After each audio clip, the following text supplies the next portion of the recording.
Tokolasy tokovavy dia faly miarabantsika manaraka ny fandarina miara-manonja eto amin'ny fahita lavitra sy onja-peo MBS ary miaraka amin'ny radio Mada. Zato teboka valo indray isika amin'ny talata fa 30 ny volana janoary 2024 sy 2025 ity. Rapitso sisa no andro diavintsika amin'ny volana janoary dia andao ny janoary 2024 sy 2025 isika ary hiarika indray ny volana febroary 2024 sy 2025. Lavalava hoy ny sasany satria avy nandalo ny desambra izay namarana ny taona 2024 sy 2025 ary nanitsaka ny volana janoary ka rehefa nitsahana ilay volana janoary dia mazamazana ho an'ny rehetra ny mandao an'ilay volana janoary, ho an'ny fandaniana, ho an'ny fandaminana sy ny fandamboarana ireo pitsopitson-javatra maro samihafa satria dia nisy fetiny sesisesy ny faran'ny volana desambra teo zany sy ny tenatena zany volana desambra izany. Tsy fanomezantsiny moa zany fa zay ny calendrier grégoriana izay anekeny zao tontolo zao fa any fansan'andro iombonana izay anaovana zany sy anatanterahana ny adidy amanandraikitra eo amin'izay hoe fanisan'andro sy amin'ny fivadibadian'ny volana sy ny masoandro amin'ny planeta tany izany. Zay ny amin'iny zany fa de hotratra ny rapitso ny famaranana ny janoary zay efa tena ela mihitsy ny sasany tena aloha andeha any fa tena reraka loatra amin'ity volana janoary ity tsy mampanino zany fa ny fiainana moa zany ho an'ny eto Madagasikara de mitohy hatrany. Ny fanombohana aloha dia anaovana ny kopakopatanana fiarabana antsika rehetra izay manaraka ity fandarina ity na ny eto an-toerana na ny ampitan-dranomasina. Akasitrahana ireo namana teknisiana sy mpanao gazety ny MBS ary ny radio Mada izay miara mampita ny fandarantsika ary mitrandraka ny vaovao any ambadika any amin'izao fotoana izao. Isaorina ihany koa ianareo izay miantso mandefa hafatra ary mihaona mivatana aminay mampita ny vaovao izay tsara ho fantatra feno fankasitrahana tokolasy tokovavy. Ankoatran'izany dia noendrikendriky ny fandarantsika mazava ho azy rehefa talata dia ny solomambaoaka Madagasikara disy fantatsika Colonel Rambo izay no hiara-dalàna amintsika amin'izao atoandro izao amin'ny 2 ora ka hatramin'ny 2 ora latsaka 10 any no andao antsika ny Colonel Rambo satria mbola hiatrika fivoriana mazava ho azy anatin'ny fivoriana tsy ara-potoana ny antenimera pirenena. Rehefa zany asaiko avy hatrany isika hiomana ihany koa fa ny tanora avy any Toliary izay diso fantatsika ao amin'ny tambajotra sosialy eo ny amin'le Clovis de Toliary na namana Clovis avy any Toliary mpikambana ao anatin'ny antokotiko Madagasikara mpanetsiketsika ny tanora tiako Madagasikara dia araka amintsika ihany koa rehefa avy eo zany koa asaiko ianao anaraka ny fandarana. Ny vaovao aloha zany marobe fa ety Ambialoana dia azo lazaina aloha zany fa arabaina tsy maty foamanaina na eo ara ny tebiteby enjana be sy ny nanjo ireo efa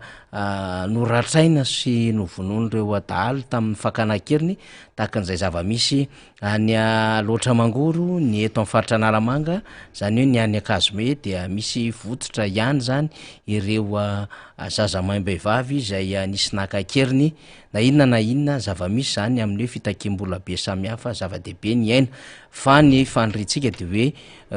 ho ringana ary ho tratra ny mpitandro ny filaminana ireo paka-keriny zany satria mo manana mpitandro ny filaminana maro be sady ampy fitaovana nge Madagasikara voaporofo zany tamin'ny volana oktobra, novambra, desambra teo ka iverina fa mba hay anetsika an'izy ireny amin'ity resaka tsy fandriampahalemana mampikakaiky amin'ny vahoaka ity fa arabaina aloha zany ro zaza maim-behivavy izay vototra teo am-pelantanana ireo paka-keriny izay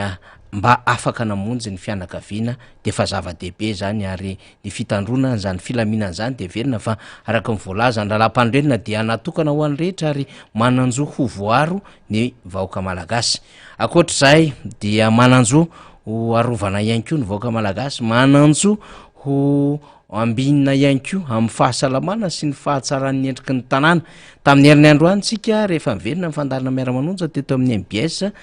sy ny radio Mada dia niantsoantso mihitsy tsika hoe rofo ny fako satria tena mamofona sady tena tsy hita mihitsy izay everina zany fa hoe tokony hisorohana sy anampenana maso amin'ny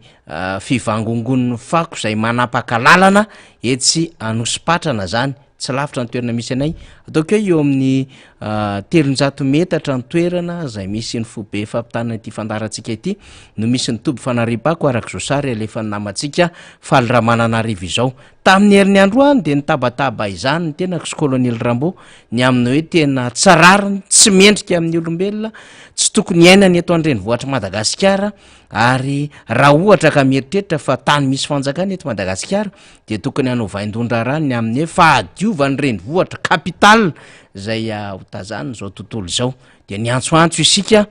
asa aloha na vokatry ny antso nataontsika ihany satria mihaino antsika le fitoram-panjakana na ihany ko vokatry menimenina satria nisy nandray ihany ko ny sary ny antso zay nataontsika teny amin'ny tambajotra sosialy rehetra teny sy tamin'ny fampalalam-baovao ary dia niparitaka izany de nisy nietsiketsika maraina io zany satria voabahana ny lalana zao hitantsika amin'ny sary zao na mijery azy ara tena mahasorena manahirana satria le orana tena mijotsy akijanona tamin'ny farany herinandro ary mitohy hatramin'ny omaly de ny rano maloto aterak'ilay fako misavovona lay mibandalana zany de hitantsika fa tena sady mitondra loto no mitondra fofona mahery vaika de zao saika ny roa-pahatelon'ny lalana zany no bahana ny fako de eo am'le ray-pahatelon'le lalana sisa zany no mba andehanana ny fiarakodia azo lazaina fa ny gabariany ty fiara fitaterana hitantsika amin'ny sary ity de ngeza ihany fa de makasisiny be misy le fiara fitaterana satria efa ety ampovoandalana ny fako de mba menatra rery mpitondra fanjakana mba menatra de mba matimatik'amby ery anao monument matimatik'amby ery anao an'izao hoe tena téléphérique anao an'ity train urbain anao karazana trano toerana eny am'izany tsy mahabe omby meritsy atosika anao building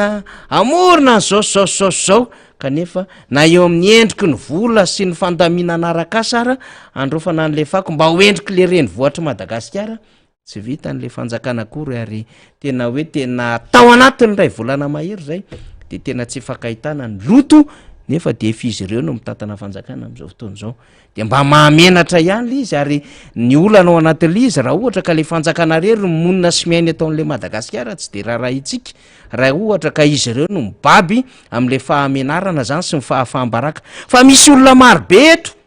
voatery mibaby am'le fahafambaraka sy fahamenarana miaraka amin'izy ireo zay tsy mahavita an'le asany fa amboambo zesta fotsiny mibetsaka de lasa zany le vaoaka malagasy le malagasy ray manontolo zany no mibaby am'le fahafambaraka manerina zao tontolo zao hoe ao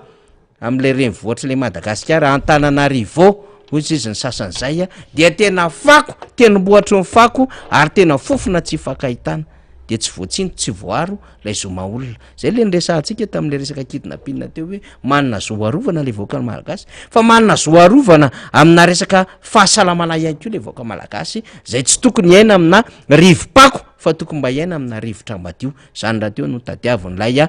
conférence de partenaire zay nandehabe ny foronina tany am'lay resaka COP zany na ny COP 24 na COP 26 tsy fantatro tsony satria maromaro zany le COP zay fa nandeha na hafahana nandinika momba ny tony resaka tontolo iainana sy ny raharaha fahadiovana fako itony ka mba tsara ny ampitana hevitra mino fa ny colonely Rambo zay eto akaiky eto am'izao fotoana izao zay efa nitabataba ny antso an'io mihitsy hoe mba rofo ny fako fa tsy hoe lasa ry amin'ny fanajariana ny tany ary de hoe vita ny andraikitra de tsisy fako manaraka amin'ny tena fikarakarana ny tanàna Antananarivo tena mbola misy andraikitra tsy vitan'iny ranganandehany iny zay anampanantena na Antananarivo ny lokaloka fa hoe tena anao ny ezaka fanadiovana ary fandrokana androfana ny fako na Antananarivo kanefa tsy vitany izy de na mbola any amin'ny fanajariana ny tany ary izy de mbola dradradradraitsika foana ny amin'ny hoe nisy asa tsy vitanao zay mandoto ny endriky Madagasikara am'izao fotoana izao Deputé colonel Rambo miaraba todo somatsara eto indray tsika merina ny andro de tafita somatsara indray eo anatin'ny herinandro dia isorina n'Andriamanitra moa zany satria maro ny nangataka fa isika anisan'ny nahazo tombony aloha zany amin'ity andro talata 3 janoary ity de nama fampiarabatena ihany raha ohatra ka meona eto am'izao fandarandrao lina ihany koa ny vahoaka zay anaraka ny fandarana eny ny feo sy ny fanazava-kevitra colonel Rambo miaraba faniry dia miaraba anareo technicienne ambadika mandefa an'izao fandaran'izao amin'ny alalan'ny televiziona sy ny radio MBS ary toerak'izay ko anareo teknisiany eny amin'ny radio mada.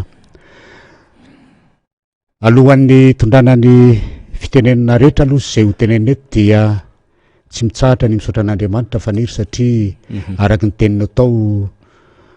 eo ny loto, eo ny ranonorana, eo ny tebiteby isan'andro amin'ny fiainana,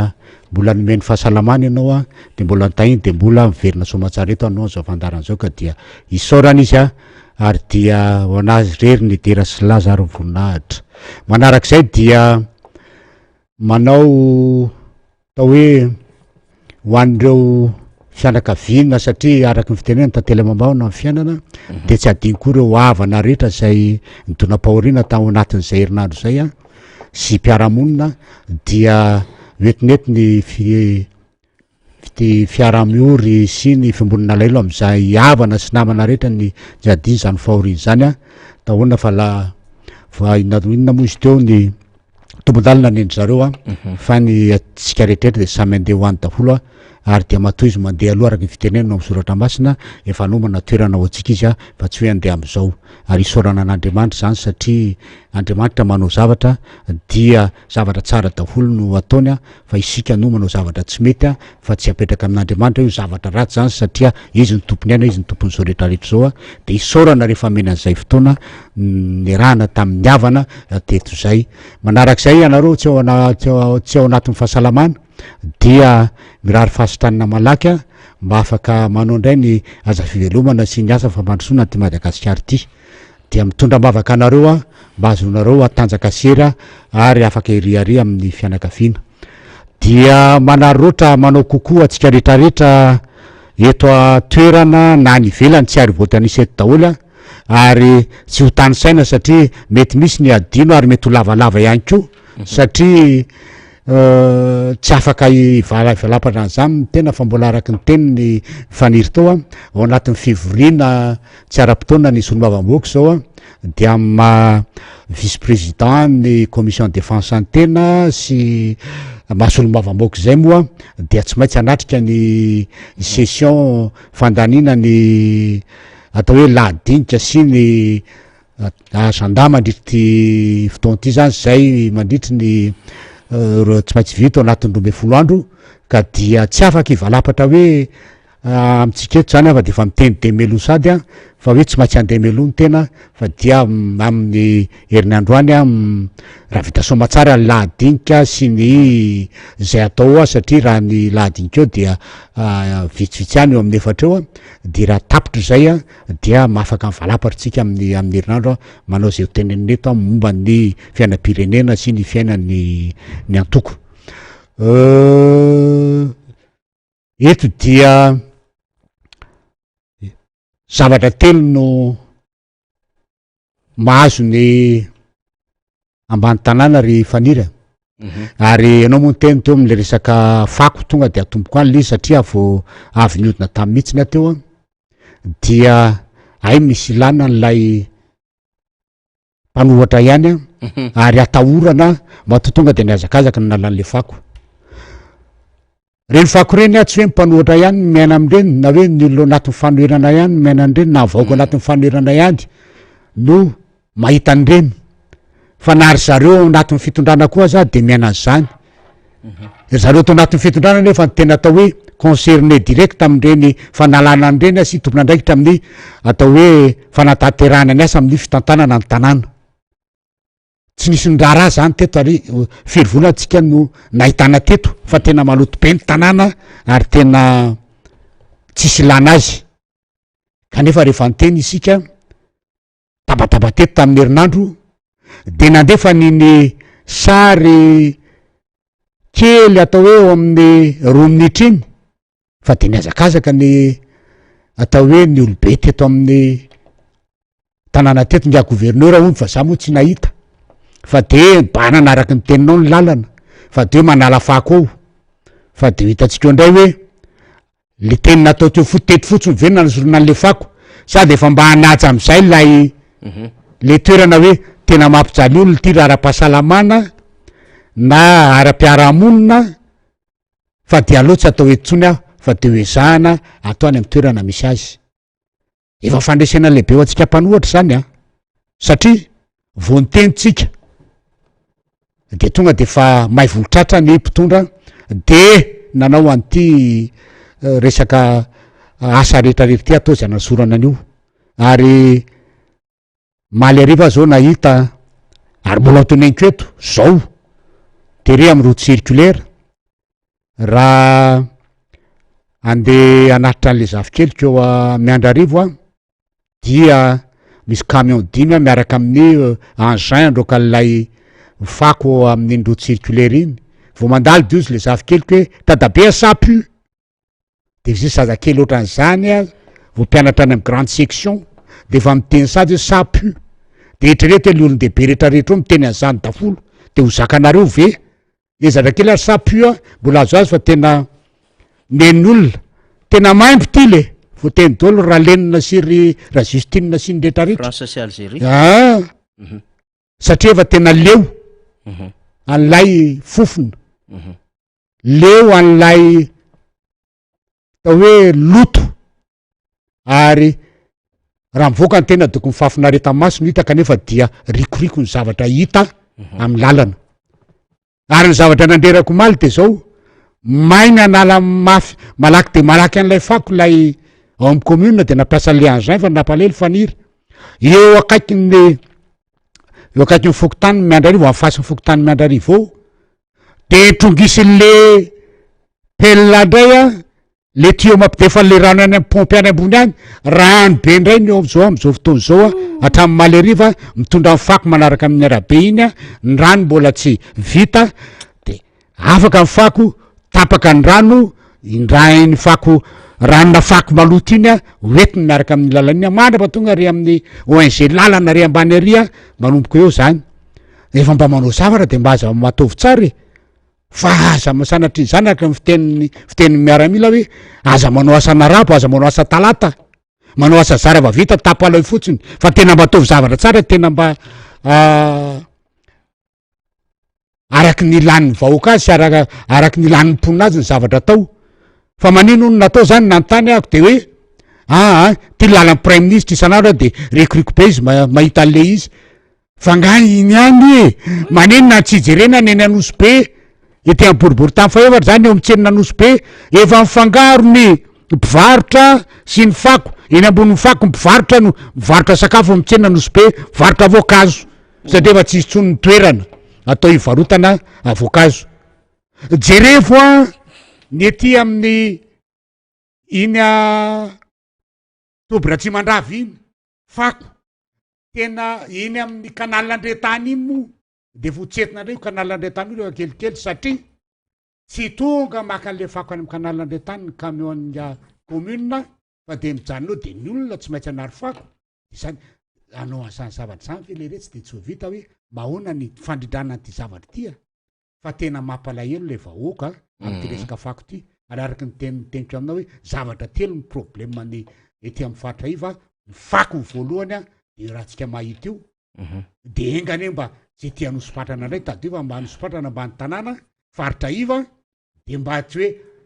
maty ny tabataba ety fotsiny nareo a leonareo maino le tabataba eto asoronareo a fa aveo dia ho averinareo ndray zany ny rapitso a de araky ny fitenenina hoe enio zany raha azo damosiko a fa tsisy raha ina azany fa de fa manao aloha zay de zay fotsiny ianareo ny zavatra faharoa ny problema natananarivo ny teneninao ny ty amin'ny boribory tamy faefatra ty amy faritra iva koa i faniry a de nytenenina atao a fandray am'izay le resaka any ambatona zaka de ndresaka tsy fandripahalemana tsy andro tsy alina fa tena araky ny fiteniny dego zay isa teteka dia tena misy tsy fandripahalemana foana mandeha hatramin'ny fandratrana olona mangary posy a dimanjato de faminona olona mandeha fidirana hatrany amin'ny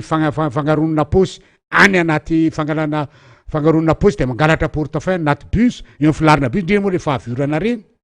de mandeha mifanararotana amin'ny andro alina avy ny orana de fangaro amin'ny famakina mivaravarana fampifangarona amindray le orana milatsaky iny de manaroatra mangalatra de afa-tsy mifanendahana ny olona manderery avy miasa isan'andro ty amy boribory tamy faefatra tsy misy fotoana tsy andrenisanao a resaka tsy fandripahalemana. Nandeha tamin'ny sabotsy tena ataoko fananina mihitsy nandeha avy ny orana de nanao ny miaraka amin'ny akanjo avreo zany a nitety fokotany anankiroa akaikikaiky eo fa tsy mahita polisy mihitsiny a eny amin'iny RN7 a de route circulaire iny a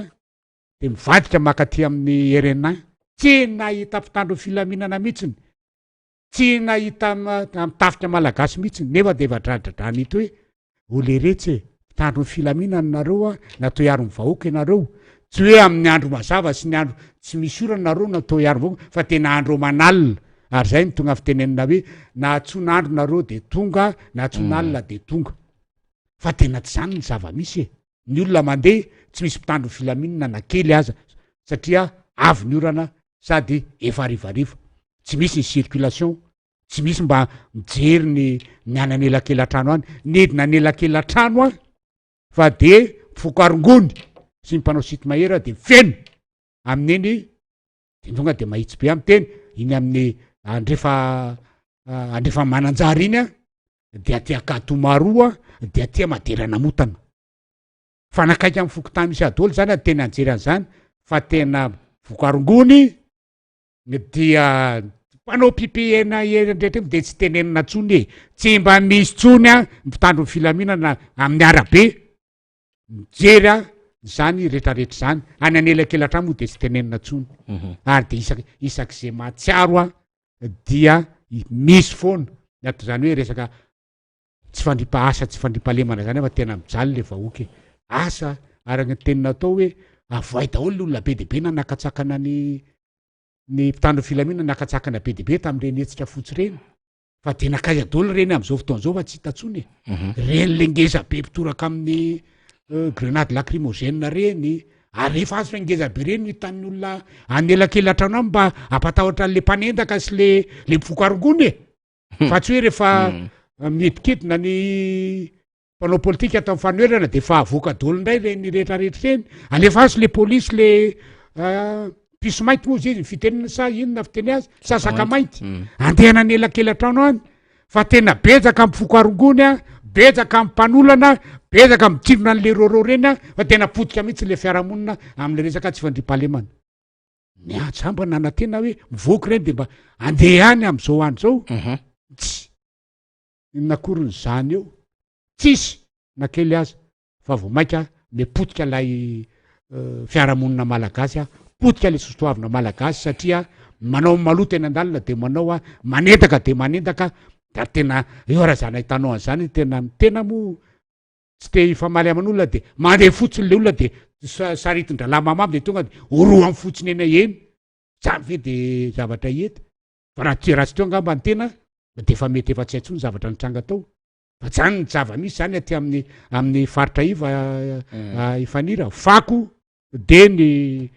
tsy fandripahalemana mizavatra fahatelo ny zava-doy aty amin'ny faritra iva dia ny resaka rano am'izao fotoan'izao a no nenina no lay atao hoe fanampenana ny lalan-drano a fanaovana construction illicite be de be ny amin'ny fandehanandrano eny a ary indrindrindrindra koa noho ny fisinina atao hoe fanotofana tany tsy ara-dalàna izay feno ety amin'ny boribory-tany fa efatra sy manodidina Antananarivo alohan'ny andeha aty nandalo teo amin'iny lany vato iny fombako moa rehefa mandalo rehefa alohan'ny anao miara-manonja dia mba mijery hoe manaona daholo ety amin'ny circonscription ny teny ety fa mandalo amin'ny lamy vato iny a dia temo sady teniko moa ny tanàna lehibe ny teny de nanatsahan'ny olona mihitsy tena mba jerevy koa zany ty fa tsy mety tsy ty monsieur le député le lany vato le lalana avy aty Andavamamba mivoaka aty amin'ny Sopatrana mivoaka aty amin'ny Sopatrana amin'ny pavé iny tsara no ery amin'ny voaritra lambamena de nijanona tao mihitsy ny tena nakasary alefa sy faleza vaty de mba maimaina ozy izy ny olona nanao ny BNGRC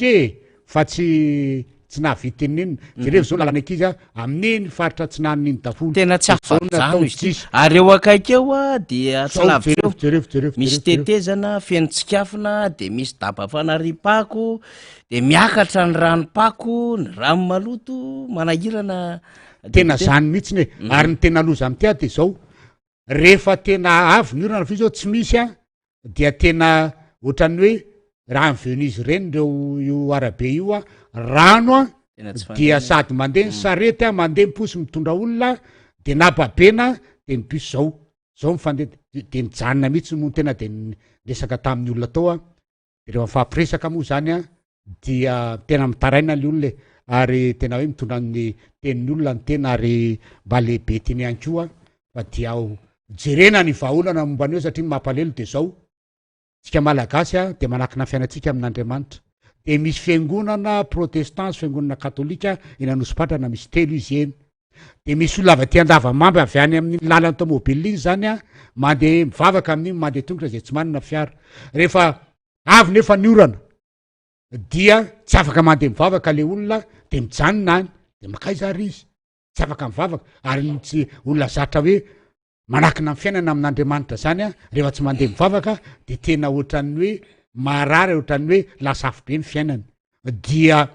problemanay ozy izy rehefa andeha hivavaka rehefa tena hoe andro fandraisana ho an'ny amin'ny finoana protestanta zany ho an'ny katolika moa zany hoe isaky ny lahady mandeha foana amin'ny finoana satria mandray de milanja kiraro izy izy voaviva de rehefa tafitery akaiky ny poste de police a de eo manasa tongotra aloha de zay vo mba manao kiraro mandeha mivavaka fa rehefa tsy zay izy a de mijanona any an-trano e de nao ndray zany ohatran'ny hoe tsy mindrarahan'le olona finoan'le olona sy fiainam-panahan'le olona dia amasolo-bava-moaka ny tena de nidina teny mihitsy ny tena nijery an'io a de hitondra vahaolona tsika faniry amin'ny herinandro a tsika tsy hanao ohatran'le raiky ala hoe tsy hanao politika tsony a rehefa raha tsy amin'ny raha ohatra ka tsy vitako ty fa tsika ataotsika eo amin'ny herinandro e de hitao ary tsika manamboninahitra kolonelina zany a manamboninahitra ambony zany a zay teny tanterahana ka vita tsy maintsy atao ary tsy andeha mitaka vaoaka am'zany tsika fa amin'ny herinandro io zany de efa teneko anareo mampiasa ny lalana iny a de efa mahita vahaolantsika anaovana ny zay hoe mba ahafahana mampiasa n'io lalana io a mba tsy hanala kiraro tsony a tsy hitangina sarety tsony a ary tsy hitangina posy tsony ny olona mampiasa an'iny a na avy any Andavamamba na no any Andavamamba fa dia andeha amin'ny toerana lalana maina zany a fa tsy hidiko ro tsobo-drano tsony fa dia ho ataotsika zany a ary mba entina hoe anaporo-fona zany e anaporo-fontsika fa tsika tsy manao kobakambava ary anaporo-fona fa tsika de akaiky ny vahoaka foana ary zay ko ny asa atao a manakaiky ny vahoaka ary mitondra teny ny vahoaka zay zany ny tena problema ny ety amin'ny faritra iva faniry fako tsy fandripahalemana de rano ny anaty tanàna be de be any moa zany a de fa tsy tenenina tsony a fa dia tsy marina fa tsy azan'ny solom-bava-moaka manao an'izany kanefa resaka sosialy zany a dia raha sosialy ko tsy arahana asa de tsisy dikany de zay mahatonga azy hoe asa sosialy fa tsy asan'ny solom-bava-moaka akory manao an'izany a fa tsy vitan'ny mpitondra am'izao fotoana zao a vahoaka tsy avela am'izao fotsiny a de tsy maintsy atao iny ary de zay moa le izy zany hoe samy mandray ny tandrifiny zany rehefa satria rehefa tena diniana le izy tena tsy afaka le fanjakany e tsy afaka e resaka fotsiny mibobaka ny amina hoe zay de manana andro karazany ohatran'izao telo ampandrosoana amin'ny firenena zay de efa mipetrapetraka daholo ny laminasa amin'ny alalany reto infrastructure lehibe reto ny tetikasa amin'ny projet izao no hofahatry ny fampandrosoana amin'ny alalan'ny fanondranona volamena sy ny sisa fa resaka fotsiny mibobaka fa tena tsy afaka tena hoe tsy afaka mihitsy ny le fitondram-panjakana fa bon io moa zany ny vahoaka sy izay hoe mety tomponantoka hatramin'ny famerenana sy mifametrahana an'izy ireo mbola tsarainy tantara satria tolona mbola tsy vity tya de hitantsika eo ny toy andrevave fa ho anareo zany a hanana vahaolana atolotra atsika eny am'zany a faritry ilany vato Andavamamba sy ny avy aty Anosipatra zany a ny solomamoaka kolonely Rambo zany a dia anomboka amin'ny herinandro izany fanamboarana zany toeran'zany mba ahafahana mifamezivezy ary ahafahan'ireo mpampiasa lalana zany indrindraindrindra reo mpandeha tongotra mba hampiasa atsaka ny sandavany zany lalana izany zay mampikaikaika ny rehetra zany zay ny amin'iny fa tonga de verina amin'ny raharam-pinena ihany ko ny resantsika teo fa amina hoe toerana zay hoe voasokajy manokana fa zava-misy a eny Tsimbazaza masompanara vaovao député Rambosalama de niany eny fa akoatran'le resaka fanolorona n'le PGE zay mbola sy nandalo aloha zany fa mbola andinika nareo de mbola andraitsy ny sisa zany miandro ny gouvernemanta zany andalo eo no anatin'le ladinika satria mbola andeha ny session plénière zany andany le ordre du jour fa anisany goavambe le resaka momba n'le 2014-020 ny collectivité territoriale décentralisée na vonimbahoaka paritra itsinjara-pahefana de anisan'ny zany le resaka fonctionnement zavatra marobe ao anatin'izay fa adevitra ihany koa député colonel Rambo lay kinasan'ny fanjakana mieritreritra fa ametraka délégation spéciale zay tsy voatery ho mpiasa-panjakana anisan'ny fototra daholo zany isin'izay fikitiana lalàna izay akoatran'le hoe efa nanao demande na fangatahana fanazavana teny anivon'ny fitsarana avy momba ny lalam-panolorana prime ministre lehibe ny gouvernement tamin'ny maha-chef d'institution azy momba ny fahatapera amin'ny mandat amin'ny be ny tanàna sy ny mpanolotsaina de nambarany teo anivon'ny ACC fampatsahivana ihany itsika ny amin'ny hoe andiny voalohany mitoy ny asan'ny be ny tanàna sy ny mpanolotsaina andin'ny faharoa dia jerevana avokoa zay fepetra rehetra mifanaraka ny lalàna zany ahafahana mandrindra zay asan'izy ireo fa ao anatin'izany ny amin'ny fepetra ny amin'ny alalany délégation spéciale zay azo apetraka raha ilaina ary misy ny fepetra amandalana samihafa lina de lina am'ty raha ty satria rehefa mahita an'le fihetsiketsehana samihafa ako colonel Rambo am'le resaka fako tony de misy tompona ndraiky mpanjakana mikofokofoka manala fako efa mandeha ny adevitra any ambadiko ny kolisiany hoe efa miketriketrika PDS ranona soriano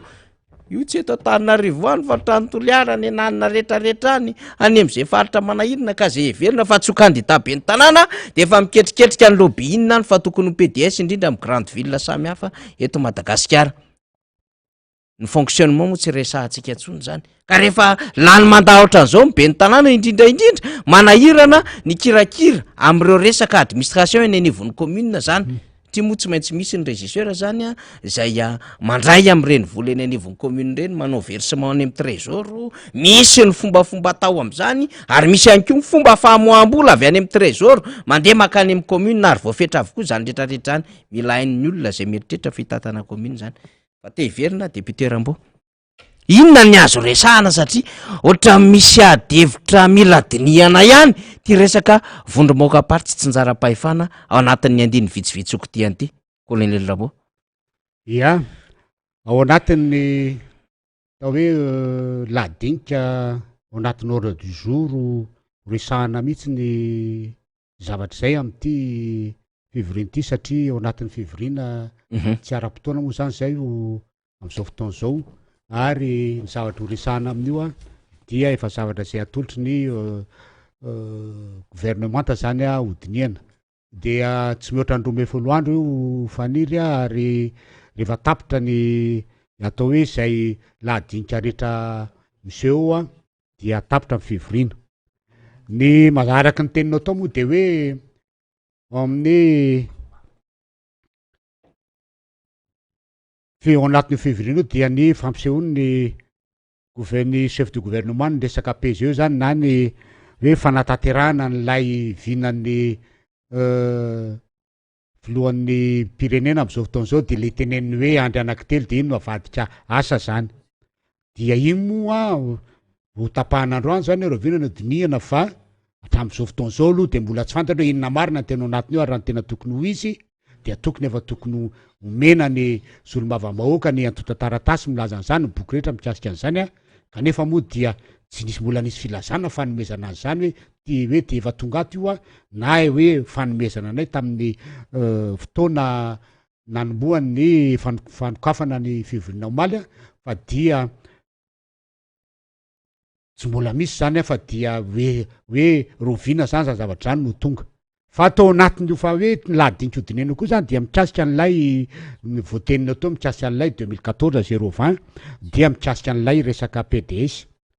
raha ny ao anatin'io lalàna io de zay atao hoe lalàna fehizoro raha jerena zany ny resaka lalàna de misy ny atao hoe ny lalam-panorenana ny ambony indrindra dia misy ny lalàna fehizoro ny amin'ny 2014-020 dia raha ny taratasy ny rahanina voaka ny ministry ny atitany sy ministry ny fanajariana an-tany sy ny décentralisation zany ny fitsinjaram-pahefana dia efa sahady efa vaifitsady manitsakitsaka nay lalàna ny fitondrana vaovao io. Inona ny antony? Raha ohatra ka jerenany eo amin'ny article 129 zay voarakitry io lalàna fehizoro io zay teneniko a fa rehefa raha jerena atao hoe hiérarchian'ny lalàna de ny lalam-panorenany ambony indrindra de manarakaraka ny loi organique na ny lalàna fehizoro de io anatiny 2014-020 io de raha jerenany eo dia hoe 12 volana alohan'ny fataperany mandany be ny tanàna no tokony hosoloana PDS ny fitantanana ny tanàna rehetra satria raha ny eo anatin'ny lalam-panorenana sy ny lalàna dia tsy maintsy volany ny mandat dia tsy maintsy efa solombava be ny tanàna vaovao no tokony hitondra ny tantanany tanàna zany. Kanefa ny eto amitsika tsy zany fa efa théorie efa lany mandat lany fotoam-piasana ilay be ny tanàna izay vao navoaka ny taratasy hoe asina PDS efa fanisakitsahana lalàna zany ary efa mampiseho sady ny resaka hoe tsy nivonona mihitsy nandehanao an'izany fa saika araky ny fitenin'ny tanora anao kopisoroka anao efa makany satria efa zay zao no eto amin'ny fitondrana de efa vonona tsy anaja n'lay lalàna. Ka ny eo ambadiky izay zavatra zay raha ohatra ka hoe fahitana ny zava-misy am'izao fotoana zao de voalohany tady fitadiavana ametrahana andreo namanamana izay tsy fonctionnaire tsy mpiasa mpanjakana famotsaromana am'ilay hoe nohony tsy fahampin'ny mpiasa mpanjakana dia afaka manao ny asan'ny PDS ny tsy mpiasa mpanjakana ary hoe tsy fahafehezana ny administration publique koa zay mihitsiny tsy fahafehezana n'lay fitantanandrara-mpanjakana kiza mono no miteny fa tsy mpiasa mpanjakana koa zay tiana apetraka eo de tsy manao an'izany satria tsy afenina koa zany enao fianafenana zany fa misy any napidinina mpiasa mpanjakana fotsiny fa noho ny fisin'ny kolokolo tam'zany a de misy be de be laza mpiasa mpanjakana ambony kanefa rehefa tonga aiza anao no isy hoe iteny fotsiny azy zao tsy teny zavatra tsotra fotsiny a aiza no isy tena tsy manana notion de droit na kely azy fa historienne tonga de miteny historienne vehivavy zany le ankizy manana maîtrise am'izany a lasa mpitsara tsy makay nefa ny zavatra exigena dia hoe manana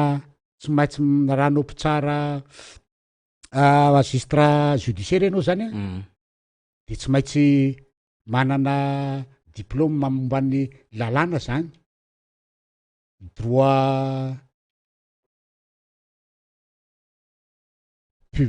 mihina moa izy teo droit public na droit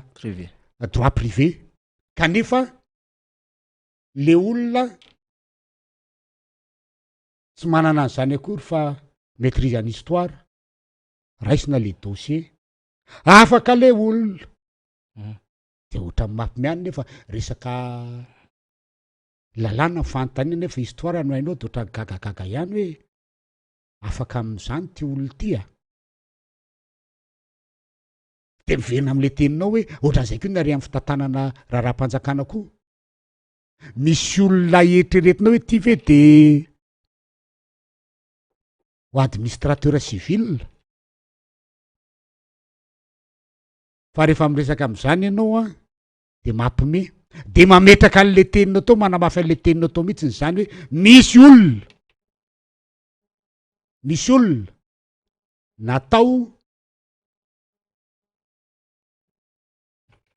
olona natao hoe manana an'za diplôme zany a fa tsy afaka akory anao an'le asa tsy mahay an'le asa ary ampimera tonga ao satria maninona tsy mahay an'zany na ny fianarana nataon'za momba an'zany ary a de tsy mandeha am'izay izy de ohatran'izay verina am'ty le PDS tya hoe tsy ampy mpiasa mpanjakana andeha ao de nyteny aminao a fa nampiasa mpanjakana raha misy raha mpiasa mpanjakana atao ao a de tsy ho ataonao satria ilay be ny tanàna tonga ao tsy maintsy ho arovana ary mety atsikafon'le mpiasa mpanjakana zavatra tsy mety eo a de tsy mety hoe avoay aloha ny taratazy ohatran'izao fa entsana be de afaka mampiditra ny akamakamaotsika sy ny retraretra araky ny teninao hoe ilava tsy ho lany merantsony a fa aloha aloha de atao ohatran'izao la sady candidat fa de fa ao la aloha de fa diovy eo ny tanàna sy ny retraretra dia petraka ao rangalo fa rangahy fa tsy koto izy izy ny fitenenana de avy eo de motsindrina hoe misy ny lefitra anakiroa de mpiasa mpanjakana mahay an'le zavatra de izy miteny aminao fa le PDC de ame responsabilité any reto ary indrindrindrindra amresaka tenao amresaka vola sy ny retraretra famoahana ny vola mpanjakana famoahana ny atao hoe ny resaka ny fitantanana ny avancement ny mpiasa retraretra ao ny famoahany fampidirana vola any amy trésor sy ny famoahana vola zay ilainy lay collectivité décentralisée zany problema daholo zany ary ahitana hoe ity fanjakany ity de tsy manao fa tsy manitsaka lalàna ary manitsatra any amy hatrany amin'ny lalàna fehizoro a zay mapetipety azy araky miteny hoe taheny arak'izay anaovany azy a ty zavatra ty fa zatra manao an'izay a hatramin'ny fifidianana manitsinitsy an'io a de hatram'izao de mbola manao izy io zao vao manomboka ny mandat tsy apiray volana akory de fa io sady defa manitsakitsaka ny lalàna fehizoro sady mitady aho a hoe maninona hoe tsy maintsy PDS any zany no atao tsy maintsy hoe fonctionnaire fa hatram'izao a mitady le lalàna moa zay hoe tsy maintsy fonctionnaire de amoana an'iny fa mbola tsy nahita kanefa tady io tsara fa tamin'ny Edgar Zafindravanga mpiasa mpanjakana efa PDS any izy ny Asin'Andriamanjato anga mpiasa mpanjakana mpiasa mpanjakana efa PDS any izy raha samy manana olga nga mpiasa mpanjakana efa PDS any izy i général Ripatrika sy i général Joseph Ramiaramanina zao no atao hoe miaramila fonctionnaire mpiasa mpanjakana fa ny akoatran'izay tsy izy de inona ny ampinaovana io zany hoe efa mandehany am'lay fanadiovana an'lay toerana malotao izy zany de tsika samytsika any no aloha anao an'ty zavatra ty fa raha mpiasa mpanjakana tena mahitsy no tonga eo a de afa-baraka etsy akajikajy politika ohatran'izay a de araky ny teninao koa hoe efa raha mpiasa mpanjakana ny tonga ao a tsy afaka anomana ny fividana manaraky zao mba satria misy an'lay atao hoe neutralité de l'administration de mpiasa mpanjakana ao tsy afaka andeha anangony ny any amin'ny re ohatra eto Antananarivo raha mpiasa mpanjakana ny tonga ao de tsy afaka andeha hijabaka ary amin'ny arrondissement amy resaka fanaovana ny ralina sy ny retraretra afaka aneriteriny any amin'ny eny fotony fa raha PDS ny eo civil tonga de mandeha ho azy zany retraretra zany a satria tsy hipetraka amihitsiny zany hoe neutralité de l'administration fa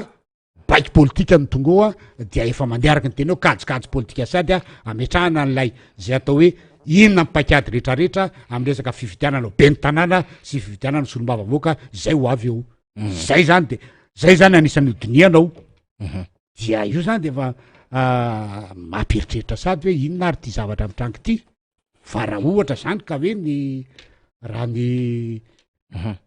ny atoko aloha de tsy fidy an'zany ary tsy andany an'zany mihitsy fa de aleony azy ataony eo e ary fa zay mampanoatra ny tena anao zay de aloha tonga de fa tenena de zao a ny zavatra mety tsy eto tenenina amy zavatra io mo tenena fotiny hoe fidiram-bola makady tsy makaro tsy misy an'zany e inona atao anaroana azy ohatry fa tena votoatina zava-doza amy resaka anaromana ny zavatra hafa sy ny retraretra ao zay zany ny amin'ny iny faniry ya andeha moa zany ny assemblée samihafa tsy haiko na efa nandehana sy nandeha omaly tokony conférence de président androany zany zao ny conférence de président tamin'ny raiky ambe folo teo a dia zay tokony natreako tamy fa mbola mijery ny atia fotony aloha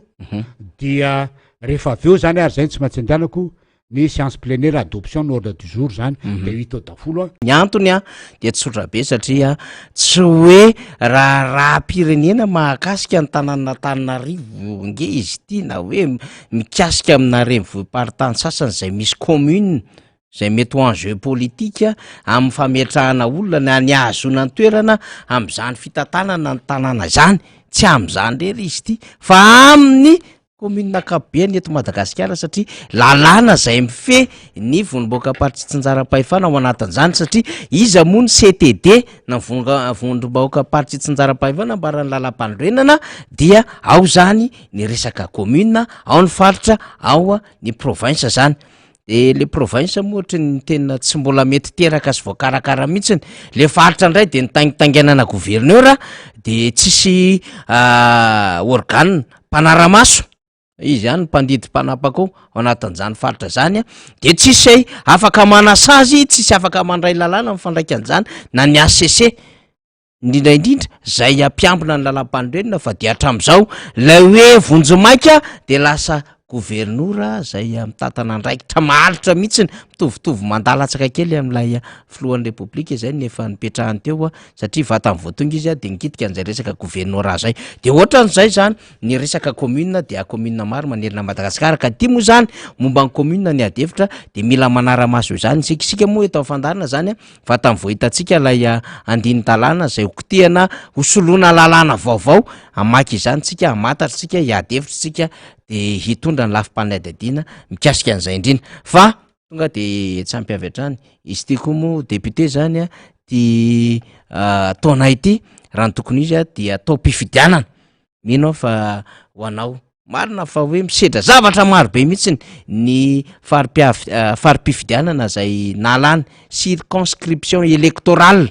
fari-pifidianana lasany an'le fari-piadidiana foana ako fari-pifidianana zay nalany zany tena misedra zavatra be le boribory tamin'ny fahefatra zany na lalana io na resaka rano io na resaka fanotofana tany io na resaka fahadiovana io tena ohatrany ty amin'ny quatrième aty daholo fa mino fa na izany na zany dia manakambara amin'ny malagasy any ianao indrindrandrindra mipony ty amin'ny quatrième ny amin'ny alalan'le hoe tena na izany na zany dia zava-dehibe ny fahafana zany misoratra anarina ao anatin'ny lisy mpifidianana zay mihitsy ny marina mihitsy zany faniry ary tsy zany olana rehetrarehetra zany korony tsy anytanana ny olona ary tsy ilazany amin'ny olona hoe tsy atao makivy zany rehetrarehetra zany satria maninona raha maheno an'izany ny mponina ety amin'ny boribory tamin'ny fahefatra de tonga de miteny hoe tena tsy rarahina mihitsy zay ary tena ambaniny ny mpitondra am'izao fotoana zao tsy atao makivy zany ka izay indrindra no anytanana ny mponina ety amin'ny boribory tamin'ny fahefatra ary mbola tsy tara raha te hanova amin'ny fiainana te hanana ny atao hoe ho avy mamirapiratra ho avy tsaratsara koa dia zay no anytanana mponina ety amin'ny boribory tamin'ny fahefatra am'izao fotoana zao manomboka ao an-trano aloha dia manomboka amin'ny ray mpianakaviana dia miteny amin'ny vady de miteny amin'ny zanaka tonga taona valo amby folo taona miakatra zay na vonazo karapanondro voamaly aza zay mbola tsy tafiditra ao anatin'ny lisitry mifidy dia mandeha makany amin'ny fokotany mitondra ny karapanondro mandeha misoratra aza manaiky mihitsy ny raha tsy hitany eo ny anaranao ao anatin'lay boky tokony anoratana izany ny anaranao rehefa vita ny anjaranao dia teneny ndraiky io ny olona manodidina anao mpiaramonina namana izay mahita fa tena mafy tokoa zao fiainana zao ary mialatsiny fa malagasy am'izao fotoana zao de efa tena any atao hoe any am'lay atao hoe fahantrana mangirifiry tsy any am pauvre tsony izy fitenenana fa tena ry am'le tena miséreux le tena mialatsiny am'le fitenenana fa tena mitrongo voaomana tena tsy mba mahita zavatra rovidrofiny ety ambony tsony le mahita ety ambony matsy de le fitenenako hoe mihinan-tsy finany mahita ny tsy fahitany izany hoe mbola ety ambon'ny tany de mihinan tsy fihina zavatra tsy fihinana no hoanina satria tsy mahita tsony no hoanina fa am'izao fotoana zao aloha lefa tena mangady mihitsiny a zay vao mahita hoanina mangady amin'ny tanindrazana zay vao mahita hoanina de ateneno zany ny olona rehetrrehetra hoe mbola te hijanona am'izao ihany ve tsika de tena mba miangavy a mandehaninareo eto ny karapanondro de mandehana amy soratra anarana any amy fokotany raha tsy afaka manao izany no fitadiavana satria araky ny fitenenina hoe tsy ny hoe hoanin'androany tadiavin'androany tsony fa zavatra hafa mihitsy ny fitenenina am'izao fotoana zao hoe no hoanin'androany tadiavina rapitso dia meo an'le tompon'andraikitra zay fantatrareo fa afaka manao zany ady izy mandeha misolo anareo amakany amy fokotany misoratra anarana inona ny antony raha tsy mahao anatin'ny lisitry ny mpifidy ianareo a verina tamin'ny resaka nataoko teto taloha be de tsy avaky ny andeha hifidy misitsy ametraka izay ametraka amy fahatokisanareo vahoaka satria ny vahoaka ny tompony fahefana tsy afaka ametraka an'izay vahoaka tianareo ampindramina an'izay fahefany zany a ianareo raha tsy ao anatin'ny lisitry mpifidy raha tsy ao ianareo a de ho vavakafitera fotsiny ary tsy afaka andray anjara amin'ny resaka ta hoe fikatsahana ny marina sy hijerena ny tena marina momba an'izany fifidianana zany de tena mba miangavy anareo a misorata anarana satria araky ny teniko teo izay no ahafahanareo mametraka ny fahatokisanareo mametraka ny fanjakanareo satria ny vahoaka amy fanjakana am'izay olona ampindraminareo an'izany fanjakana zany a hitatana ny firenena fa rehefa tsy mifidy ianareo a de eo ianareo de zay tena zava-dehibe a fampidirana ny anaranareo amy lisitry mifidy am'izay nareo afaka mifidy satria tady ho tsara fa tsy ho ela de ho avy ny fifidianana be ny tanàna tsy ho ela de ho avy ny fifidianana zolo-mavam-bahoaka dia anareo zay ao anatin'izay lisitry mifidy zay no afaka mifidy sy tsy very zo hifidy ka hoe tiany olona mety efaniny safidinay a hitatana ny tany sy ny fanjakana tiany olona tatana ny tanàna moa zany itiany olona ny taniny safidinay a isolom-bavanay a any amin'ny anteny mera-pirenena ka fa tiatoka ray lavaka raha ohatra tsy hanao an'izany fa tiatoka ray lavaka raha ohatra ka tsy ny olona nietreretinareo no tonga ao fa zay olona efa ampitona fahorinanareo ihany a no tonga ao de zay no anentanako anareo hoe tsy tara fa mbola manana hatramin'ny fahadimy amby folo ny volana febroary ho avy zao a ny fisoratana anarana farany ary io lisitra ataotsika atao hoe révision annuelle liste électorale io satria raha any amin'ny volana faraparany volana me any na any amy volana jolay any tsika no anao an'izany fifidianana be ny tanàna sy fifidianana ho solomavamoaka zany a dia ity révision annuelle liste électorale tya no ampiasaina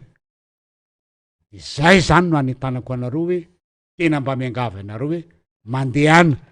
mifidy fa tsy mandehana misoratra anarana any amin'ny lisym-pifidianana any amy fokotany fa rehefa tsy any ny anaranareo a dia tsy afaky hifidy anareo a rehefa tsy afaky hifidy anareo a dia anareo ny tompon'andraikitra amin'ny hoavin'ny taranakareo sy ny hoavinareo hoavy ary hoavin'ny firenena zay angamba faniry no azo resahana androany fa dia satriany tafasidinika iaraka aminao eto ary ampita vaovao amin'ny vahoaka fa de no zay hoe tsy maintsy mbola andeha nentsika février zay ny tena dia mametraka ny veloma madinidinika sy masina fatipatenana ho anareo mpanaraka nyty fandarana miara-manonja amin'ny MB sy ny radio mada ary ny tambazotra youtube sy tambazotra tsiratsira any a fa dia matso teneniny zay rehetrarehetra zay a dia entina ampatarina reo ny zava-misy a am'izao fotoana zay ana firenena sy ny hoaviny firenena arakarak'izay mety amitsika sy arakarak'izay ifandraisantsika andraikitra da dia hofaranany eto zany ty fandarany ty amin'ny anarako aloha fandraisako anjara fa dia omeko any faniry ny fitenenana anoiza ny fandarana veloma tompoko de makasetraka ny député colonel Rambo isika zany niaraka tamintsika te de omentsika lalany satria mbola hiatrika an'izay fiforiana izay raha miresaka tanànan'Antananarivo isika de betsaka ny manao fampitahana ny aminy hoe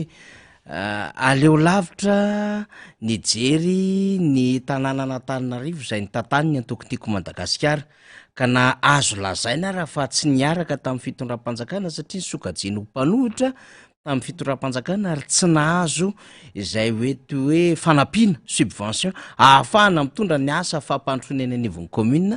dia tsy ohatran'izao fakona Antananarivo tsy ohatran'izao fijalian-dranona Antananarivo na de nisy any aza ireo toerana zay azo lazaina fa nisy efa tratran'izay rano vitsivitsy izay de tsy tahaka zao hoe mirotsaka 10 minitra dia adibo-drano manodidina ana rehetra fatrana Antananarivo renivohitra tsy ohatran'izao ny fijalian'ny mpivarotra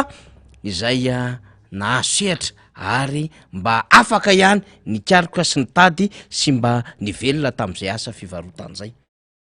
fa izao moa zany ny zava-misy iainantsika amin'ny akabeny de miara-manaiky ny zava-misy zany rehetra ny amin'ny hoe tsy fahombiazana ny fitantanana Antananarivo ho amin'ny mpitondra volomboasary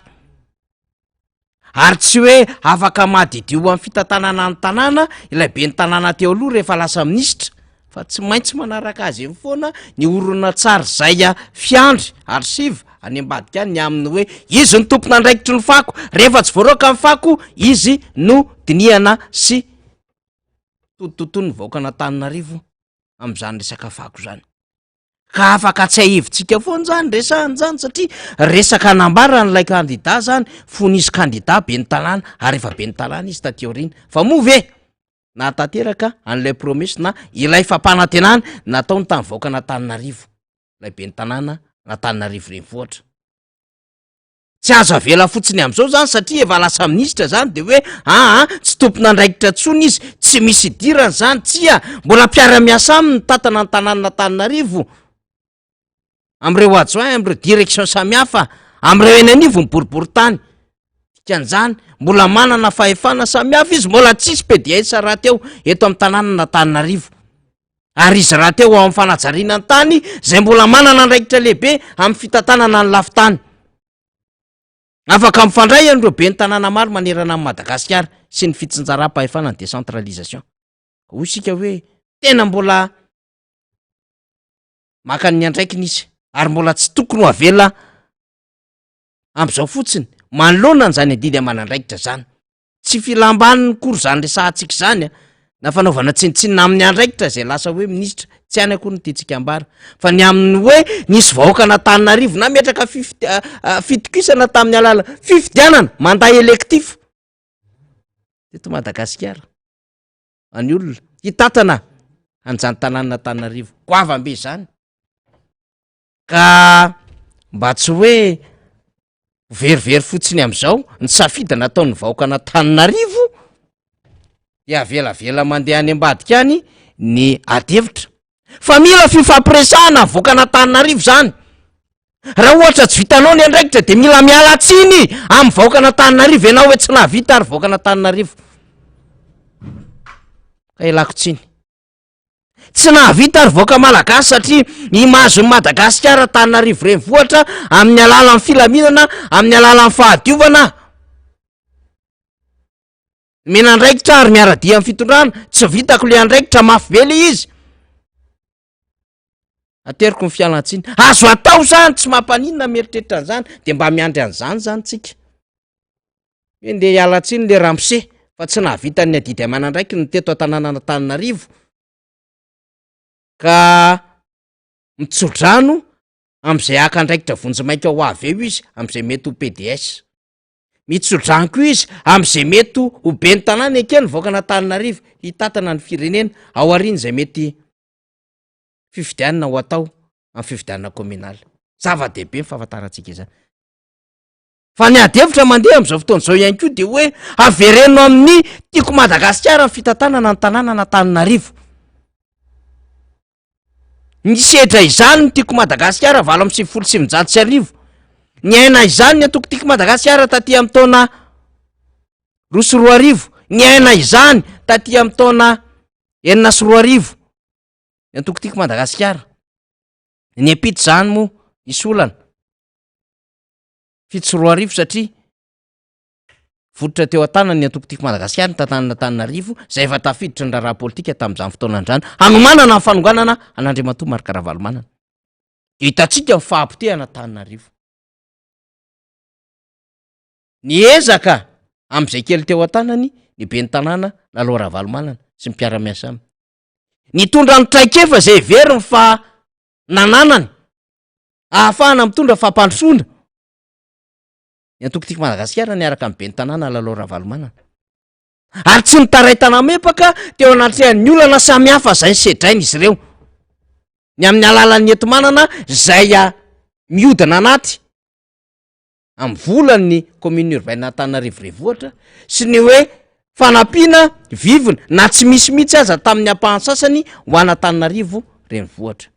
Kanefa dia tsy tahaka izao Antananarivo mibaby fahafambaraka sy mantsina tsy azo ainana izao Antananarivo amin'izany fotoana androany. Ka le adevitra mandeha any amin'ny fiarahamonina ny amin'ny hoe aleo lavitra mahita ny atoko tiako Madagasikara mitantana ny tanàna Antananarivo satria efa teo le miaradia amin'ny fitondrana tsy navita dia fanapahan-kevitry ny vahoaka ny anaty fifidianana zany fa etaeta resahany zany de bataitsika atao anatin'ity fandarana ity. Bataitsika atao anatin'ity fandarana ity zany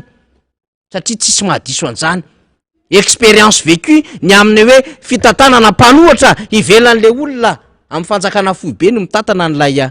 capitale de Madagasikara. De hoe ito misy olona koa nefa raha ivondrona entité an'ilay mpitondra fanjakana foibe de makaiza sy makaiza ilay endriky ny fampandrosoana an'le tanàna. De tsy diso ny adevitra mandeha ny amin'ny hoe aleo lavitra mamerina ny atoko tiako Madagasikara hitantana ny tanàna mba afaka hanavitra ny Antananarivo aloha eo anatrehany le fahafambaraka sy fahampotehana misy amin'izao fotoan'izao. Etaeta zany ho isika sy adevitra mandeha andrehetrany ary efa manomboka mivoaka zany any amin'ny tambazotra sosialy de resahantsika le izy fa mbola ho avy moa fotoana rehetra isika mbola ao anatiny resaka adevitra momba ny ralina na ny révision annuelle ny liste électorale ny fifidianana mandeha zay voizina eny amin'ny tambazotra sosialy ary efa nresahantsika hoe tsy mariny ny adevitra iny satria everitsika fa tsy olon-dehibe anoranora-poana. De nanao karazana fanazava-kevitra moa hita tany amin'ny Orange Actu le izy zany. De resahana ny amin'ny hoe voamalina antsika nitondra tao anatin'ny fanadidina tsy anjara niza na iza no mamoaka daty mpifidianana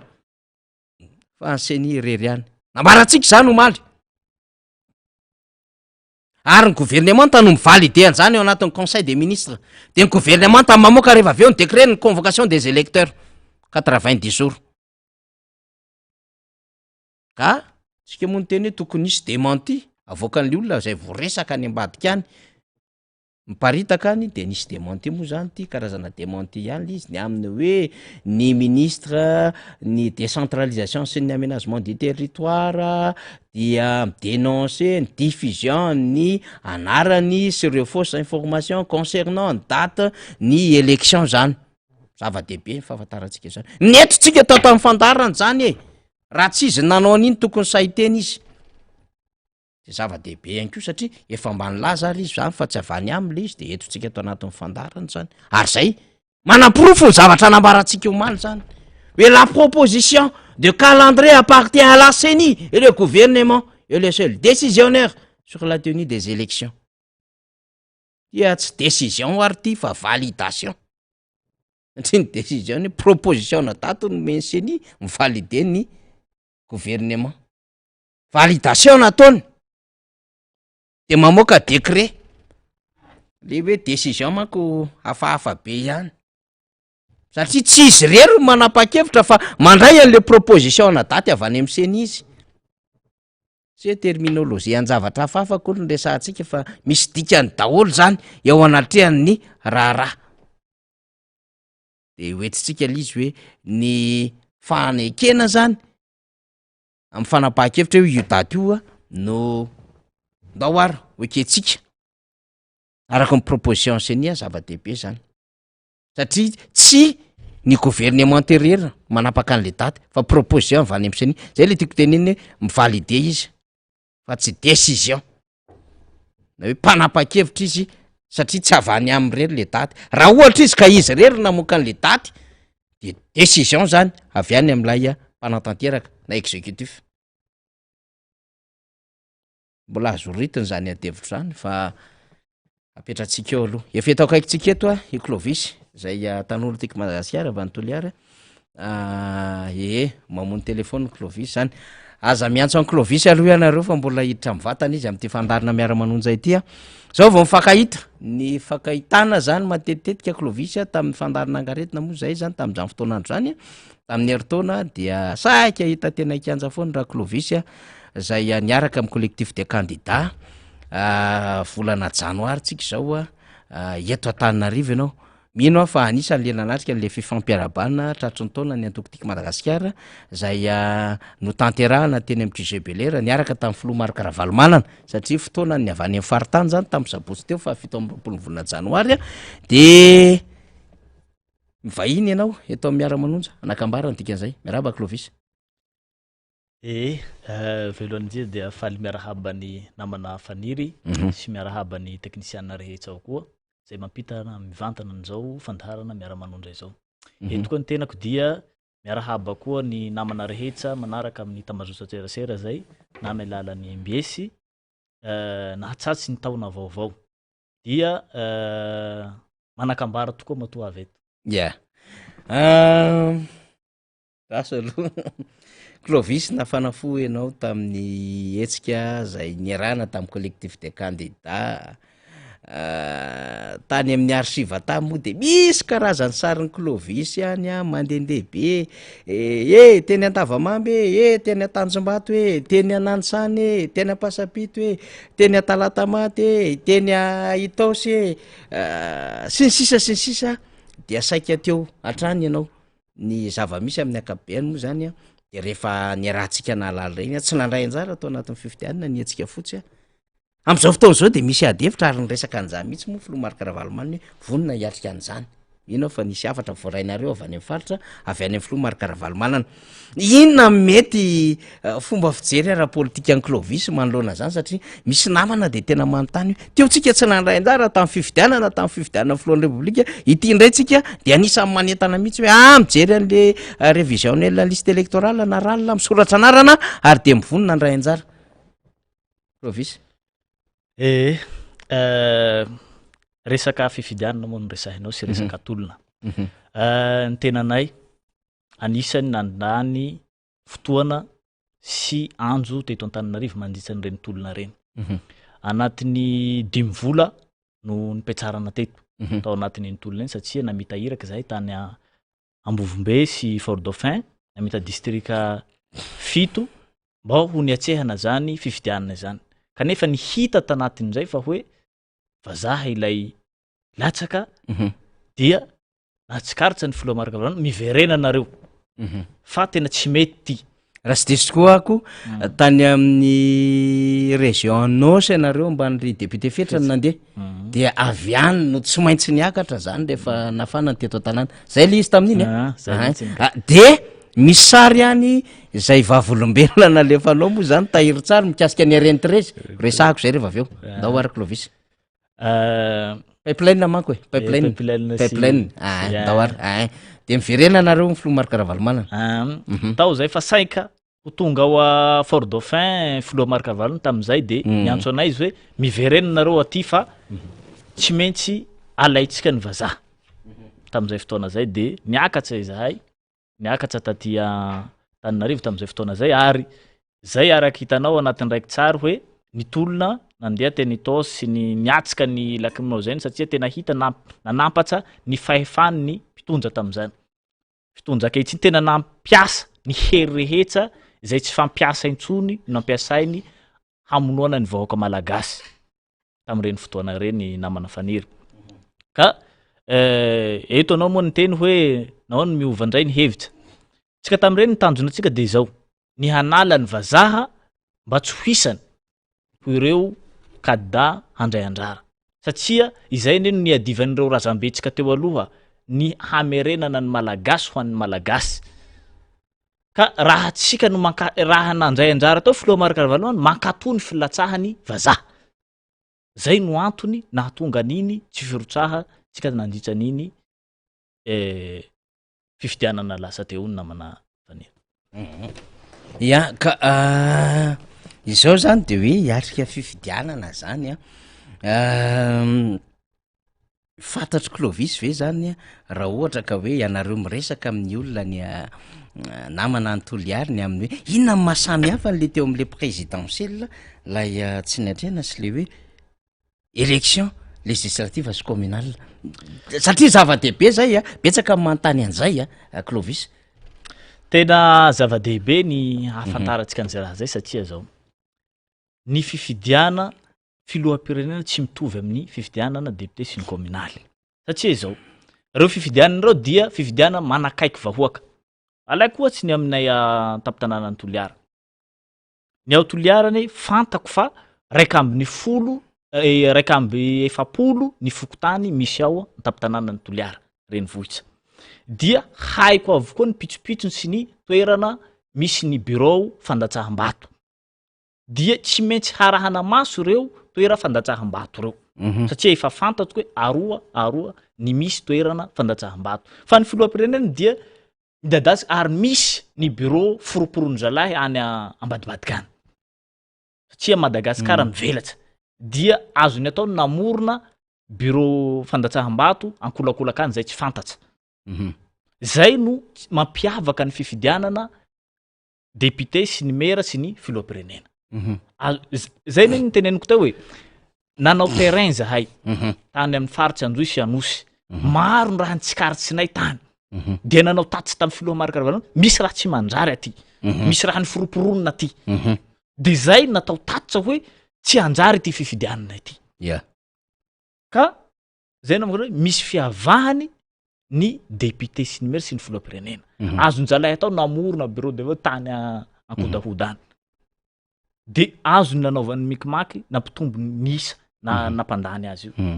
ka aleo tsika mba tsy hanamafy an'izay firotsahan'izay de iny no nalain'ny filoha maravalana aleo tsy manome hery an'ity olona ty olona izay fa fantatsa fa hanao ny fomba tsy fanao zava-dehibe ny fanazava-kevitra zay satria tanora moa vahintsika zany eo anivony antokotiky Madagasikara de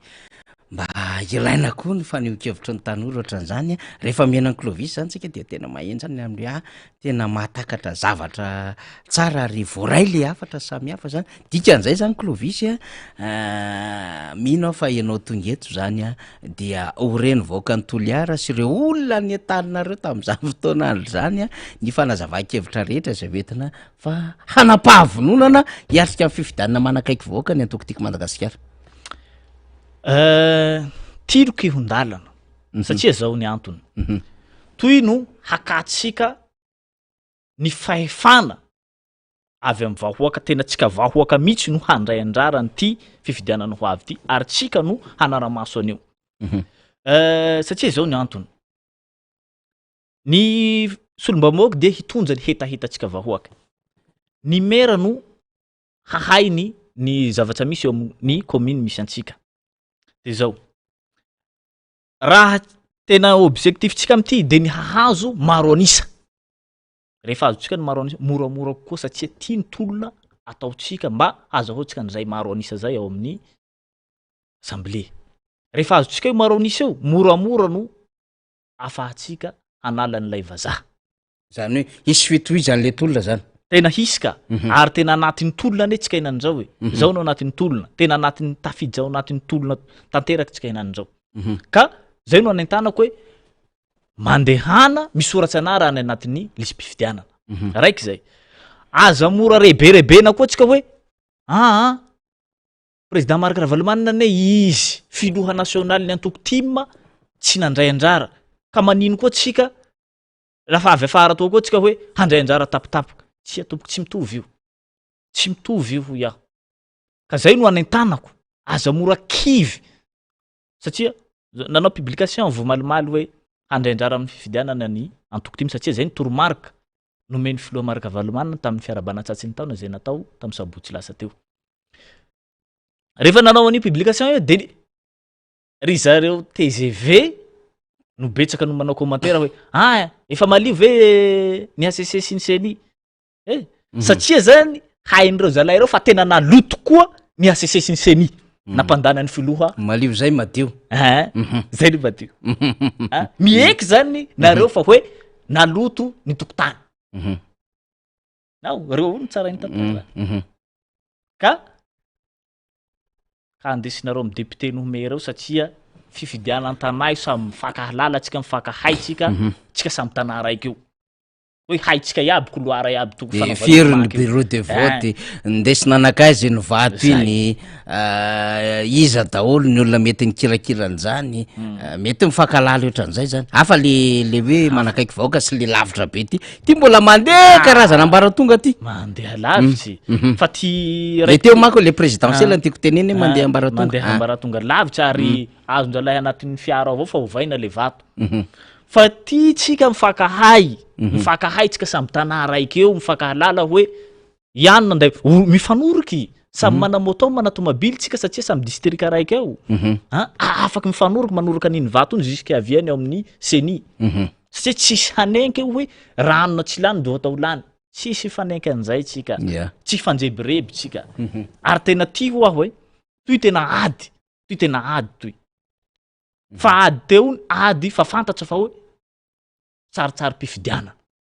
fa ty tena fifidianana satria fifidianana manakaiky vahoaka aretotsika no hiady de zay no tenenako hoe kakivitsika fandao tolona efa natao ty tsy mila faranana tsy maintsy faranana satria toy no anehoatsika tsika tsy nandray andrara tamin'ny fifidianana maronisa ka raha tsika mandray andrara ataoko fa tsy mitsako député reo fitonjanareo ny mpanohitra no tompony député erany Madagasikara ka raha fahazotsika ary ny député erany Madagasikara manentsika premier ministre alatsika teo le vazaha tsy hitako fa esorontsika teo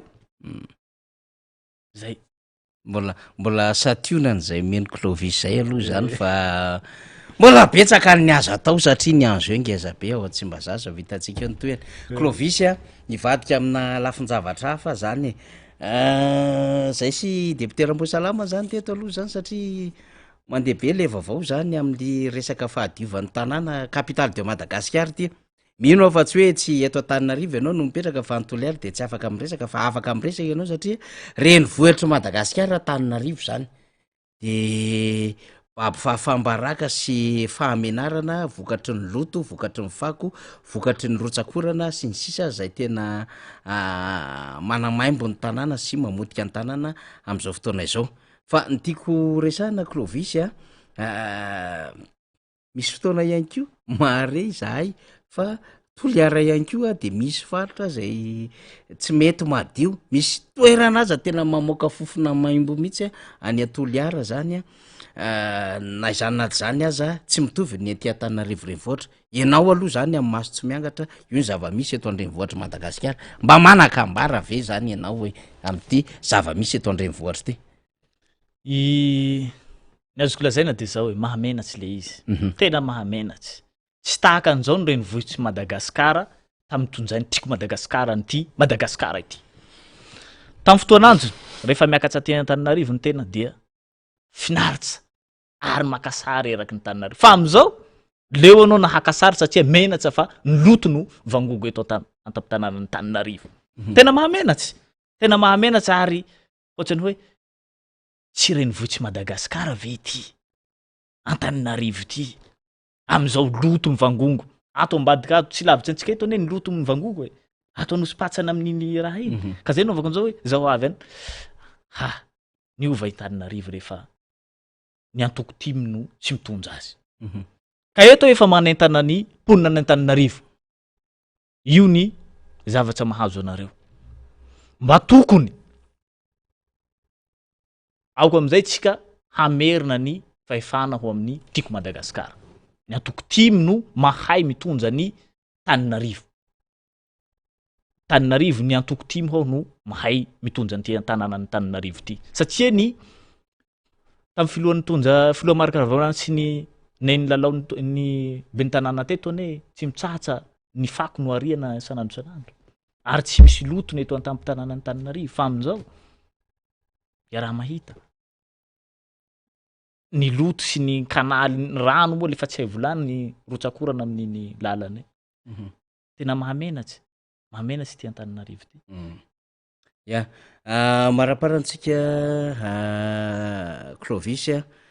ianao anisan'ireo hoe ao anatin'ny tanora tiako Madagasikara zany manana an'izay tena hafanapo zay ary anisan'ny tsy miafina moa zany mivatana mifaneho-kevitra hitan'ny olona ny tambazotra sosialy zany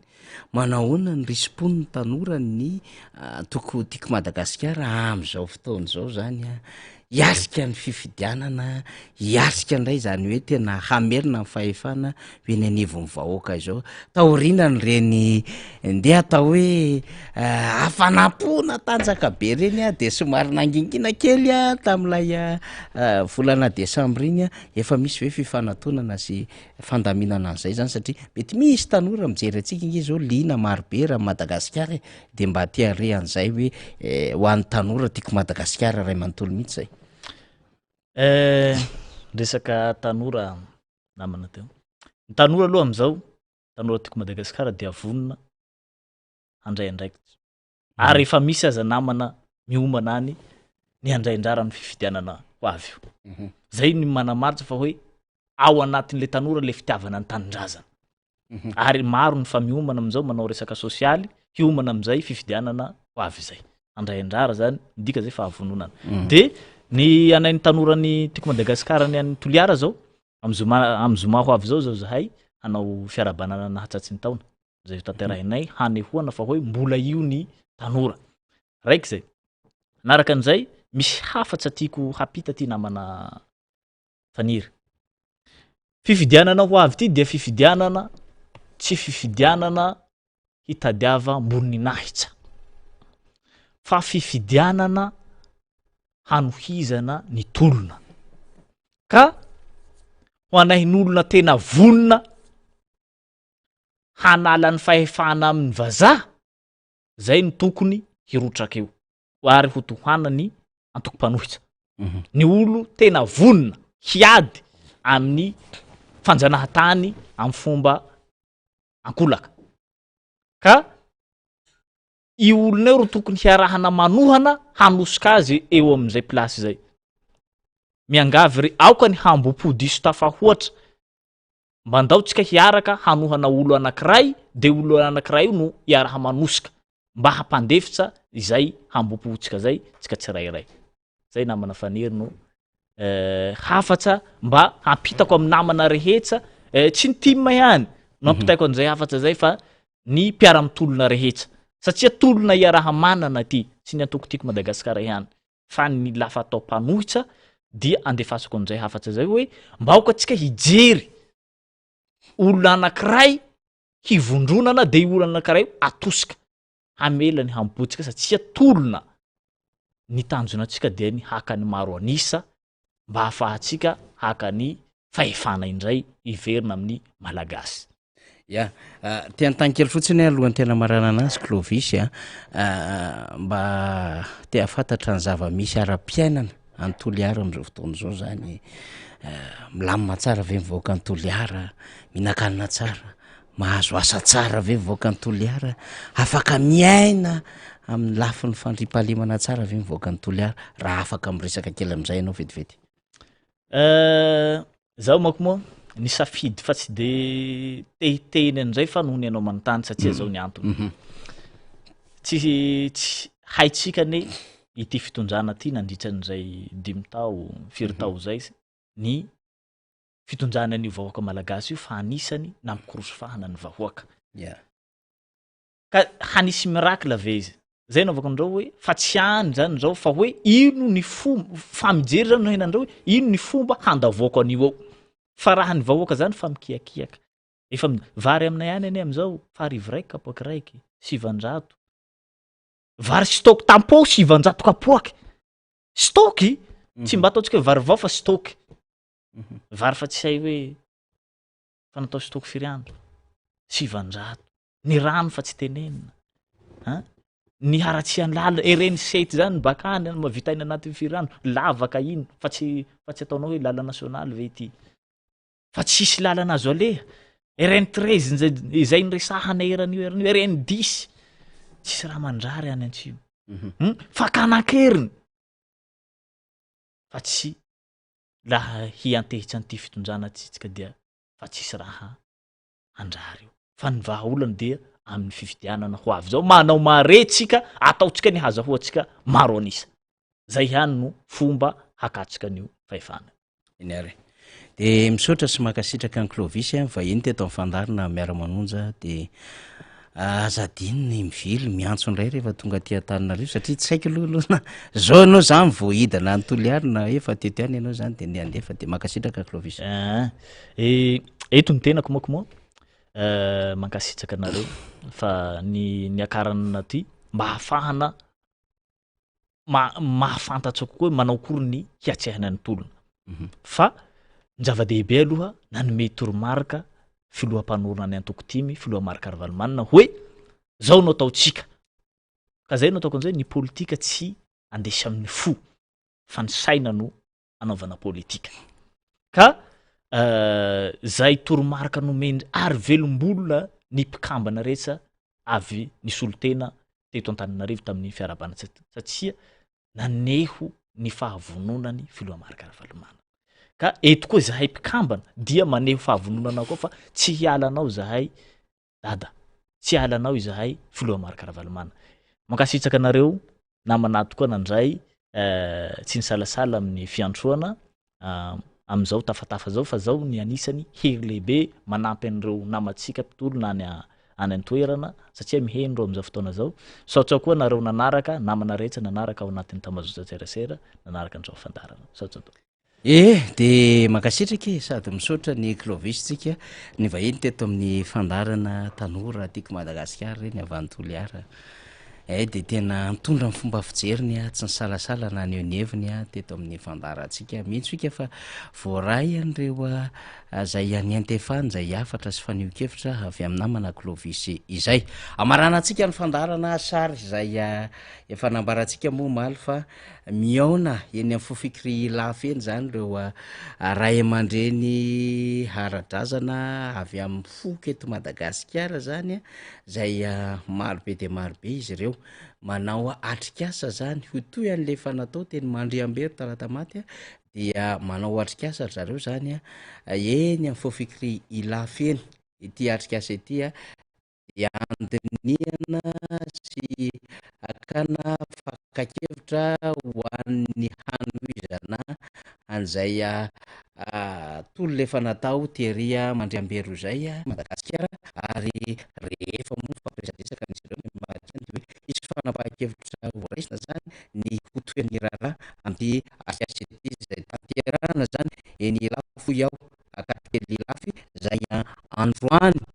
talata fa-telopolo volana janoary sy rapitso alarobia raika amin'ny telopolo ny volana janoary no hanatanterahana izay de samy manombanomana sy miandry ny am'izay mety totoy any raharaha ny rehetra ny amin'ny hoe de inona ny fanambarana ataony reto ray aman-dreny avy amin'ny foky eto Madagasikara reto misy any koa avy amin'ny Bam zany Betsileo ny Antesaka n'Antandroy marobe de marobe ny Triangle du Nord ny avy any amin'ny faritra atsimon'ny nosy reny marobe zany no tonga eto am'izao fotoana zao ary nanasana izy ireo ihany koa ireo ray aman-dreny na dia tsy trandrano aza avy amin'ireo foko marobe eto Madagasikara na eto amin'ny faritany na Antananarivo zany sy avy amina toerana maro samihafa zay mandrindra am'izay hoe fandaminana ny fizarana ny lafitany amin'ny foko izay zany sy ny hoe lafitany amin'ny fitantanana tahaka ny teo aloha moa zany hoe tameloha zany de misy le hoe merina etoko, misy am'le fa fizarana araky ny rano sy ny sisa sy ny hoe fiandrianana isaky nyreo an-tanàna samy hafa zay ara-tantara dia misy any ko zany avy amina lompianakaviana sy ny sisa misy dikany daholo zany rehetrarehetra zany a fa re moa zany de hoe ray aman-dreny zay ao anatin'zay hoe fitiavana am Madagasikara izany de marobe amin'izy ireo no tonga eny am fao fikria am'izao fotoana izao a zay avy amin'ny fikambanana na avy amin'ny foko mazava ho azy na avy amin'ny reo alom-pianakaviana maro samihafa zany a zay manana ny fitiavana n'ity Madagasikara ty ka mbola mieritreritra ny hanoy sy hamarana satria moa zay ny tena voizin'izy ireo ny hoe hanoy sy hamarana lay tolony 7 na 1947 de hitantsika eo zany a hoe miseho amin'ny endriny ahoana moa zany fa de tena nasika mihitsy a reto ray aman-dreny ara-drazany reto ny amin'ny hoe tena mikisaka aloha ianareo frantsay fa aleo zahay malagasy no andamy mamy firenenay mbola izany ve no langazy na hoe fa nyoikevitra mbola izany ve no mety hoe fanambarana ivoaka ho hitantsika eo tsika moa tsy afaka mianticipe na miresaka mialoha zany zay mety ho fanambarana fa izy ireo sy niatrikasa no mamoaka izany fa isika am'teny anjany fotsiny zany a de mamerina an'izay fa zavatra nitranga teo aloha araky ny efa fizaram-baovao a zay nataotsika teto anivon'ny MBS any ko zany de fa namoaka an'izay sy ny radio mata zay no mamarana fantaratsika aloha zany tam'ty androany ity raha pitsoindraytsika de miaraka amina aloha hevitra fa namana vahiny hafa indray no miaraka amitsika zany fa de akasitrahana ianao mpanaraka ny fantaratsika zay isa tokantrano rehetra tany a na tamin'ny alalan'ny radio sy ny fahitalavitra mvatany zany radio mada sy ny radio MBS sy ny fahitalavitra MBS na tamin'ny alalan'ny FBS sy ny YouTube any ko de akasitrahana ianareo rehetra satria fity zany rehetra izany mba alala sy ahafantatra ny fivoarany vaovao eto amin'ny firenentsika ho any rapitsondray raha topilasy topovavy de misaotra ny fahalamanarivo sy ionja isika ary tanjona sy ireo mpianatra ray eto anivon'ny MBS ny arany salasy ny farimbona napita mvatana izany fandarina izany makasitraka tompoko